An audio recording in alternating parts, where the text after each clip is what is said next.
So, good evening, dear students of grade 10.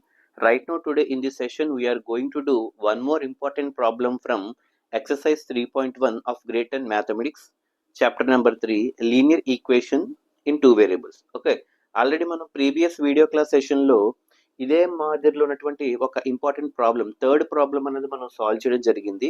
So అక్కడ కూడా ఏంటంటే క్వశ్చన్ మనకి ఈ టైప్లోనే ఉంటుంది. అంటే A1 A2 B1 B2 C1 C2ని compare చేస్తూ వాడు ఇచ్చినటువంటి ఆ టూ ఈక్వేషన్స్ అంటే ఆ టూ లైన్స్ కూడా ఏ టైప్ ఆఫ్ లైన్స్ అవుతాయి, ఒకవేళ ఏ టైప్ అయితే అవుతాయి వాటికి సొల్యూషన్ ఉంటుందా ఉండదా, ఒకవేళ సొల్యూషన్ బట్టి కన్సిస్టెంటా ఇన్కన్సిస్టెంట్ అని కూడా మనం ఒక మోడల్ చేసాం.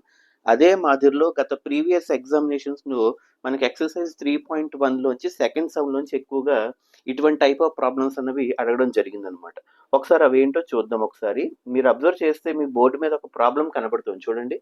On comparing the ratios A1 A2 B1 B2 C1 C2 అంటే A1/A2 B1/B2 C1/C2 మూడింటిని కంపేర్ చేస్తూ find out which type of lines are these. అంటే వాడు ఒక 3 లైన్స్ ఇచ్చాడు. ఓకే, అంటే 3 క్వశ్చన్స్ ఇచ్చాడు. ఆ 3 క్వశ్చన్స్లో కూడా A1 A2 B1 B2 C1 C2ని base చేస్తూ కంపేర్ చేస్తూ అవి ఏ టైప్ ఆఫ్ లైన్స్ అని చెప్పి అడుగుతున్నాడు అనమాట. సో ఇవి ఏంటంటే మనకి ఎక్కువగా 1 మార్క్ క్వశ్చన్లో మనకి ఈజీగా స్కోర్ చేయడానికి యూజ్ అవుతుంది. సో అయితే ఇప్పుడు మన టార్గెట్ ఏంటంటే ప్రతి ఈక్వేషన్లో A1/A2 B1/B2 C1/C2ని కంపేర్ చేస్తూ మనం ఫైనలైజ్ చేయాలన్నమాట. అయితే ఫస్ట్ బిట్ చూడండి, 5x minus 4y plus 8 is equal to 0. Okay, 7x plus 6y minus 9 is equal to 0. So ఇక్కడ మీరు అబ్జర్వ్ చేస్తే టూ ఈక్వేషన్స్ ఇచ్చాడు, two linear equations. So A1 A2 B1 B2 C1 C2 compare చేద్దాం. A1/A2 అంటే 5/7, ఇదిగోండి 5/7. అలాగే B1/B2 అంటే -4 plus 6, ఇగో -4 plus 6 అంటే -2/3 వచ్చింది, అవునా కదా. అంటే A1/A2 ఏమో 5/7, B1/B2 ఏమో -2/3, రెండు ఈక్వల్ కావు కదా. కాబట్టి A1/A2 not equal to B1/B2 అనమాట. ఇక్కడే మనకు ఫైనలైజ్ అయిపోయింది. కాకపోతే C1/C2 కూడా కంపేర్ చేయమన్నాడు కాబట్టి C1/C2 చేస్తే 8/-9, 8/-9 అంటే -8/9. అంటే మనకి ఈ రెండింటి నుంచే ఫైనలైజ్ చేసేయచ్చు. ఏమని, A1/A2 B1/B2 రెండు కూడా ఈక్వల్ కాలేదు, అదే రాస్తుంది చూడండి. A1/A2 not equal to B1/B2 అంటే దీన్ని బట్టి ఆ టూ లైన్స్ ఏ టైప్ ఆఫ్ అవుతాయి, ఇంటర్సెక్టింగ్ లైన్స్ అవుతాయి అనమాట. అదే question, find out which type of lines are these అని చెప్పి అంటున్నాడు. అంటే వాడు ఇచ్చినటువంటి ఆ టూ లైన్స్ కూడా they belong to the category of intersecting lines. Intersecting lines అంటే ఏంటి కండిషను, A1/A2 B1/B2కి ఈక్వల్ కాకూడదు. A1/A2 అంటే ఏంటి, ఎక్స్ యొక్క coefficients.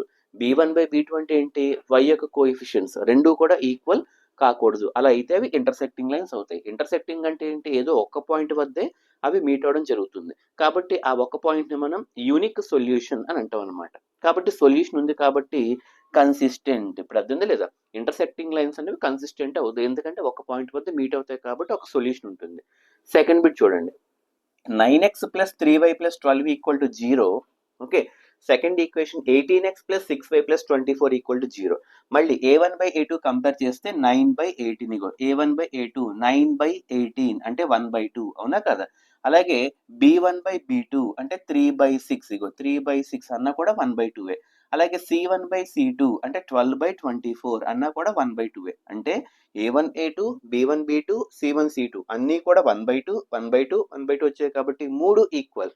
A1/A2 equal to B1/B2 and equal to C1/C2. అలా మూడు ఈక్వల్ అయిపోయాయి కాబట్టి అవి ఏమవుతాయి, కోఇన్సిడెంట్ లైన్స్ అవుతాయి. ఏమవుతాయి, కోఇన్సిడెంట్ లైన్స్ అవుతాయి. ఎందుకంటే ఒకదానికోటి కోఇన్సిడెంట్ అయిపోయి ఈక్వల్ అయిపోయాయి కాబట్టి అలా ఈక్వల్ అయినప్పుడు దానికి చాలా సొల్యూషన్స్ వస్తాయి అన్నమాట. కాబట్టి అది కూడా మనకి కన్సిస్టెంటే. అంటే దీన్ని బట్టి మనకి ఏమర్థమైంది, కన్సిస్టెంట్ అన్న వర్డ్ ఎప్పుడు వస్తుంది అంటే ఆ టూ లైన్స్కి ఏదో ఒక సొల్యూషన్ మినిమం అయినా ఉండాలన్నమాట. ఇంటర్సెక్టింగ్ అయింది అనుకోండి unique solution. Okay, more solutions అనుకోండి అది కోఇన్సిడెంట్ లైన్స్ అవుతుంది అనమాట. కాబట్టి ఇంటర్సెక్టింగ్ కానీ కోఇన్సిడెంట్ లైన్స్ కానీ మాత్రమే కన్సిస్టెంట్ నేచర్ ఉంటుంది. ఇప్పుడు థర్డ్ కేసు చూడండి, 6x minus 3y plus 10 equal to 0, 2x minus y plus 9 equal to 0. మళ్ళీ A1/A2 కంపేర్ చేస్తే 6/2 ఎంత వచ్చింది, 3 వచ్చింది.